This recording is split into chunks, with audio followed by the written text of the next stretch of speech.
सलमान, कल हमने एक और चीज़ भी देखी एंड आई रियली वांट कि बिकॉज टेक्निकलिटीज़ पे आपसे बेहतर बात कोई कर नहीं सकता, हम आपसे सीख रहे होते हैं, हमारे व्यूअर्स भी आपसे सीख रहे होते हैं। कल जिस तरीके से जो शॉट सिलेक्शन थी अफगानिस्तान के बैटर्स की, ठीक है उनका इंटेंट नहीं था, लेकिन वो जो शॉट्स, जिन शॉट्स पे वो आउट हुए, जिस तरह वो खेल रहे थे पेसर्स को, ऐसा लगा कि जैसे वो डर गए। हालांकि that was not there first match, but somehow एक तो अंडर प्रेशर नजर आए, particularly if I talk about Ibrahim Zadran, जिस तरह वो भी खेल रहे थे। सो अगर थोड़ा सा हम उनकी टेक्निकलिटी को डिस्कस कर लें, how can they tackle in the next matches of ICC champions trophy? देखिए, बात यह है कि पेस जो है वो तो अब उन्हें टैकल करनी पड़ेगी, बिकॉज वो जिस ग्रुप में है उसमें तो अभी जोफ्रा आर्चर को खेलना है, उसमें मार्क वुड को खेलना है। दोनों 150 के राउंड अबाउट बॉलिंग करते हैं। साउथ अफ्रीकन तो 140 में बॉलिंग कर रहे थे, लेकिन ये है कि ये पिच थोड़ा सा एक्स्ट्रा बाउंस ऑफर कर रहा था, जिसपे बिल्कुल अनकंफर्टेबल नजर आए इनके बैटर्स जो हैं अफगानिस्तान के। और आपने बिल्कुल, I think it was so evident that you have pointed it out rightly कि वो मतलब लग नहीं रहा था कि ये बॉल को जो है ना वो दिलेरी के साथ खेल रहे हैं या उसके पीछे आ रहे हैं या उसको बॉडी को उसकी लाइन में ला रहे हैं। वो चीजें आपको, वो फैक्टर्स नजर नहीं आ रहे थे। सो आई गेस के दिस वाज डेफिनेटली ए शॉर्टमिंग, जिसकी वजह से उस बैटिंग में वो वेनम ही नजर नहीं आया, वो इंटेंट ही नजर नहीं आया। वो ऐसा लगा कि वो एक शेल में चले गए कि यार ये हो क्या रहा है, ये तो वो वाली पिचिंग में जो इधर की होनी चाहिए थी। So I think they were surprised by the conditions and I think this is somewhere sort of a place जहां पर ये टीम थ्राइव नहीं करती, क्योंकि ये स्पिन हैवी साइड है। स्पिनर्स इधर इफेक्टिव नहीं होते, ये टॉप 3 के ऊपर डिपेंडेंट है, वो इनके चले नहीं। और जिस तरह के वो प्लेयर है विकेटों पे जो है, इस तरह की बॉलिंग के आगे उनका चलना कोई इतना आसान नहीं। अच्छा सलमान भी, आपने कहा कि ऐसा लगा कि अंडर प्रेशर हो गए, एक शेल में चले गए। Then there is a guy Rahmat Shah, what makes him different from others? क्योंकि इन्होंने 90 रन की इनिंग्स खेली है, 92 बॉल्स ओवरऑल। अगर बाकी परफॉर्मेंसेस देखी जाए प्लस रहमत की देखी जाए तो एक कंसिस्टेंसी नजर आई है उनकी बैटिंग में, उनके क्रिकेटिंग शॉट्स में नजर आई है। तो ये फेयरलेस क्रिकेट खेल रहे थे या फिर बाकी जो है ना वो अपनी गलतियों से आउट हो गए, टैलेंट उनमें भी मौजूद है? देखिए, इन्होंने, ये कोई कितने प्लेयर थे इनमें जो एक्चुअली शॉट मारते हुए आउट हुए? ज्यादा तो गेंद रोकते हुए आउट हुए। या एक था हशमत शाहिदी जिसका बबूमा ने कैच किया, ठीक है। जो गुरबाज आउट हुए वो भी क्लियरली लेट थे शॉट पे, तो मारना चाह रहे थे लेकिन वो बॉल उनके हाथ को पहले ही लग गई आगे। बैट को तो वो मिस कर गई हुई थी और वो ग्लव्स को लग के पीछे कीपर के पास कैच हुआ है। और उसके बाद जो लड़के बोल्ड हुए, they were not in the line of the ball. Sediqullah Atal नए प्लेयर हैं, बड़े अट्रैक्टिव प्लेयर हैं, मैं खुद उनको देखा है इमर्जिंग एशिया कप में। Is a very good player, but he was unfortunately run out. और हो सकता है वो टाइम स्पेंड करते, he got used to the conditions और उसके बाद वो जो है फ्लरिश करते, लेकिन वो टाइम ही नहीं आया, वो रन आउट ही हो गए पहले ही।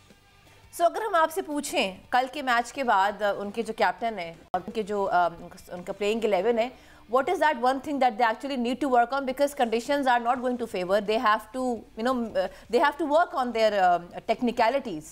There's not much that you can do about the technique in an ongoing tournament.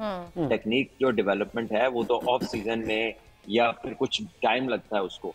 Tactically yes, they may be able to adopt to a few shots जो कि इस बॉल पे खेल रहे हैं, शॉर्ट बॉल को अच्छा खेलें, ठीक है, उसको अटैक करने के लिए उस तरह के बॉलों की प्रैक्टिस करें। But I think they were not expecting कि कराची में ऐसा पिच मिलेगा। वो एक्सपेक्ट नहीं कर रहे होंगे कि इतना पेस एंड बाउंस होगा और मूवमेंट होगी उसके अंदर।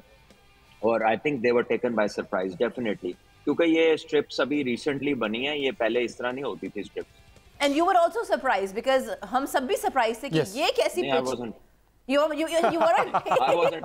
You were not. मैच से पहले टॉस के ऊपर ये जब पिच रिपोर्ट आई थी तो मैं टेलीविजन पे पिच रिपोर्ट देख रहा था और उसके बाद वी न्यू कि ये साउथ अफ्रीका को एडवांटेज है, बिकॉज ये जो पिच है ये डार्क कलर्ड क्ले है। इसके क्रैक्स का जिक्र किया अरूज मुमताज ने जब उन्होंने रिपोर्ट किया पिच को, and I think she was very right कि यहाँ पे स्पिनर्स को वो मदद नहीं मिलनी। उन्होंने ये नहीं कहा कि ये वो क्ले दूसरी वाली है, लेकिन उन्होंने ये डेफिनेटली बताया कि पिच हार्ड है और इसके ऊपर बैटिंग भी अच्छी कर सकते हैं आप, क्योंकि शॉट्स लगेंगे, बॉल तेज आता है, स्पिनर्स को मदद नहीं मिलेगी। तो वही हुआ, अफगानिस्तान के जो स्पिनर्स हैं उनको तो कोई मदद नहीं मिली, लेकिन जो साउथ अफ्रीकन पेसर्स थे उन्होंने अपना काम कर दिखाया, उस पेस एंड बाउंस का इस्तेमाल किया। और कंफर्ट जोन में नहीं है ना, स्पिनर्स खेलते हैं, इनके अपने पास फास्ट बॉलर है कोई नहीं अफगानिस्तान के पास, सारे मीडियम पेसर।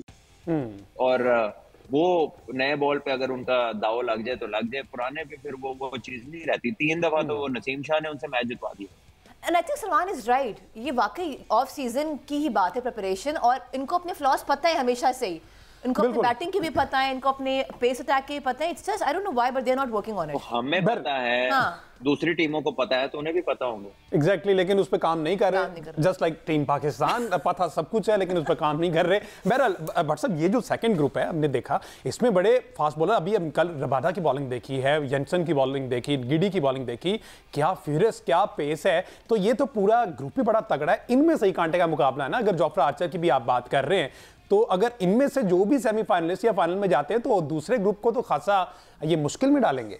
लेकिन पिच भी तो चाहिए ना हमजा। ये इस पिच पे सारे मैच तो नहीं होने। ये बात भी है। अगर दो पाकिस्तान के मैच जिस पिच पे हुए, जहाँ लाहौर में बहुत बैटिंग पिच है, तो अगर वहां पर इतना पेस एंड बाउंस ना हुआ जिस पिच में, तो उसमें फिर इनके बॉलर्स पे ऊपर भी तो बात आएगी ना, क्योंकि यही बॉलर अभी इंडिया में थे तो क्या किया वहां पे, तो मार ही पड़ती रही है। अच्छा सलमान भी, जैसे नेशनल स्टेडियम में एक विकेट दूसरा है, जिस तरह से ऑस्ट्रेलियन सॉइल की बात की, कदाफी में ऐसा नहीं, कदाफी में सारे सेम ऑलमोस्ट। नहीं, कजाफी में भी एक पिच बना है इसी सॉइल का, लेकिन इट डिपेंड्स कि उस पे खिलाते हैं या नहीं खिलाते। हाँ, और हम जहाँ कजाफी की बात कर रहे हैं वहां पे it's going to be Australia versus England, और अगर वैसी ही पिच हुई जैसी कल थी, because Salman just has revealed this कि एक पिच बनाई गई है, so who is it going to help, Australians और इंग्लैंड? सलमान देखिए, उनमें शायद इतना फर्क ना पड़े, क्योंकि ऑस्ट्रेलिया के तीनों फास्ट बॉलर जो हैं वो तो बाहर हो गए। जो उनके प्रीमियर फास्ट बॉलर्स हैं, एक्सपीरियंस जो लॉट है उनकी, कैप्टन भी उनका, वो तो सारे बेचारे इंजर्ड होके बाहर हो गए। सो इंग्लैंड की बॉलिंग जो है ना, वो आपको बेहतर और मोर एक्सपीरियंस नजर आती है। जोफ्रा आर्चर हो गया, मार्क वुड हो गया, जो उनका वो है ब्रैंडन कार्स है, या कदीर अली है, वो जो भी 3 बॉलर्स के साथ वो खेलेंगे, और उसके साथ फिर उनका आदिल है बॉलिंग में। तो जो है रिस्ट स्पिनर जो है वो हर जगह एक्सट्रैक्ट करते हैं स्पिन, और राशिद खान से शायद वो ज्यादा स्पिन कर सके पॉसिबली, क्योंकि वो थोड़ा बॉल को स्लो करते हैं, थोड़ा एयर देते हैं, और राशिद खान जो है वो बहुत तेज बॉलिंग करते हैं और बॉल को लो ट्रेजेक्टरी पे करते हैं, जिसकी वजह से उन्हें उतनी ऑफ द पिच परचेज नहीं मिलती जब तक पिच बॉल ग्रिप ना कर रहा हो। अच्छा सलमान भी, जो है स्पिनर्स, अगर देखा जाए ऑस्ट्रेलियन स्पिनर्स की बात भी, आदिल की बात की है, जंपा भी है, इनके लिए इन कंडीशंस में खेलना, क्योंकि इन्होंने माजी में भी खेला हुआ, तो अगर इनका ट्रैक रिकॉर्ड देखा जाए तो लाहौर में इनका काफ़ी बेहतर है। ये कोई डिफरेंट लगता नहीं है कि ये ऑस्ट्रेलिया से हट के एशियन कंडीशन में अडेप्ट नहीं कर पा रहे उन कंडीशंस को। लेकिन आप ये देखिए ना हमजा, के जब ये लास्ट टाइम पाकिस्तान आया तो पाकिस्तान ने इन्हें कदाफी में तो 350 भी चेस किया। बिल्कुल ऐसा ही हमने देखा, इनको 300 भी चेस हुआ है, इनको 350 भी चेस हुआ है, जब इमामुल हक और बाबर ने सेंचुरियां की थी, और पाकिस्तान ने बासानी 350 चेस करके मैच जीत लिया था। इनकी तरफ से ट्रेविस हेड ने 100 किए थे, उसके साथ बाकी प्लेयर ने रन किए थे। सो कदाफी की जब ट्रू पिच बनती है, या नेशनल स्टेडियम में भी जब ट्रू पिच बैटिंग की बनती है, फिर तो 350 भी सेफ नहीं होता। अगर 2 बंदे अड़ जाएं और 2 बंदे लंबी पार्टनरशिप लगा जाएं तो 350 भी हो जाता है। सो इधर देखना होगा कि टीमें उसको कैसे टैकल करती हैं, कौन ज्यादा अच्छी बॉलिंग कराने में कामयाब होता है, किसकी फील्डिंग का बहुत बड़ा एक अमल दखल होगा, क्योंकि जो टीम फील्डिंग में एक्स्ट्राऑर्डिनरी कैचेस करेगा, अब देखे ना उस दिन रिजवान आउट हुए, क्या कैच किया ग्लेन फिलिप्स। बिल्कुल। अब उस तरह का जो कैच है, उस विकेट में बॉलर का कमाल नहीं, वो फील्डर का कमाल है, और उन्होंने वो कैच ही नहीं किया, उन्होंने 3-4 वहां बाउंड्रियां भी रोकी। तो इमेजिन करें कि एक फील्डर जो 20 रन भी बचाए फील्डिंग के बाद, और फिर 1-2 विकेट भी आपको ले दे, एक रन आउट कर दे, कैच कर दे, तो वो मैच तो वहीं से फर्क पड़ जाता है। क्योंकि रिजवान तो इनफॉर्म प्लेयर थे, पाकिस्तान के कप्तान थे, उन्होंने 100 किया हुआ था। तो वो अब आप सारी प्रोबेबिलिटीज को देखें ना, कि एक ब्रिलियंट फील्डिंग एफर्ट जो था उसने कैसे मैच का पांसा बढ़ा। एग्जैक्टली। सो इसीलिए हम फिटनेस का इतना शोर मचाते हैं अपने प्रोग्राम्स में, कि ये होता है जब आप फिट होते हैं फिर आप इस तरह की हरकतें कर सकते हैं जो मैच बदल सकती हैं। Fitness is the major concern, जो कि हमने हर फॉर्मेट टूर्नामेंट में देखा है, लेकिन we have to wind it up for a while, because हमने बढ़ना है टॉस की तरफ। लेकिन सलमान, दोनों टीम्स की कॉम्पोजिशंस हमारे सामने हैं, दोनों के लास्ट 5 मैचेस का रिजल्ट भी हमारे सामने हेड टू हेड के। 3 दफा ऑस्ट्रेलिया ने विन किया, इंग्लैंड ने 2 दफा। But today how crucial the toss is going to have an impact on both the teams? देखिए, मुझे नहीं मालूम, मैंने पिच नहीं देखा, लेकिन ये कि लाहौर में एक दिन पूरा 1.5 दिन बारिश हुई, और आई डोंट नो उसका कितना इम्पैक्ट है। नया ग्राउंड है, और इसकी जाहिर है हर चीज बेटर कर दिया, पानी उधर नहीं होगा, कोई एक दिन भी नहीं खड़ा हुआ होगा। सो आई एम होपिंग कि ट्रू कंडीशंस होंगी, तो अगर ट्रू कंडीशंस हुई तो फिर तो फर्क नहीं पड़ता कौन पहले बैटिंग करता है कौन पहले बॉलिंग करता है।